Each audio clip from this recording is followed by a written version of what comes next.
rồi xe camera xịn cái xịn xịn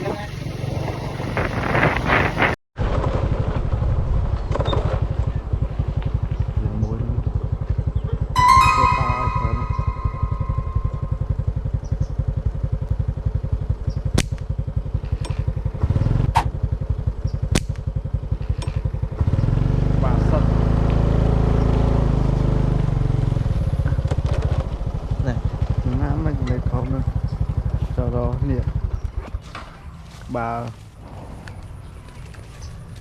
to vì chở tươi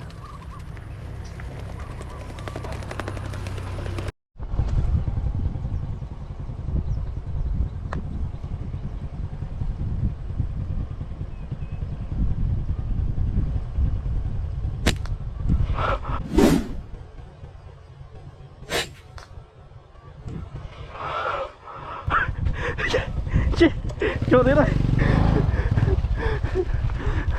bây giờ hoa ta ui wow cho vào lô lướt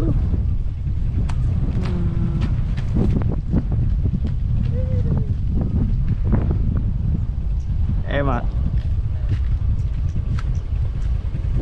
thạc kế mò hời em á bọc con này không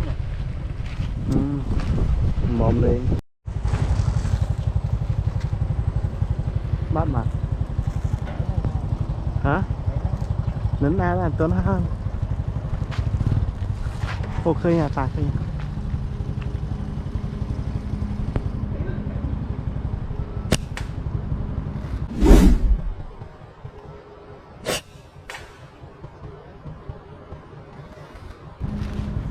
bục đục đặt đi đây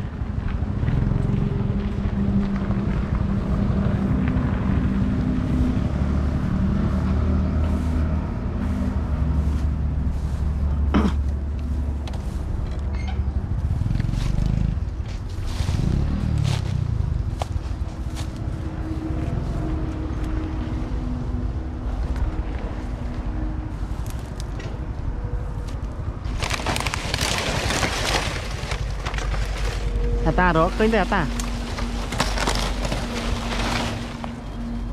ta nó kêu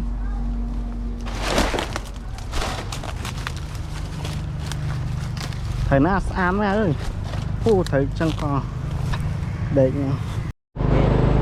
hả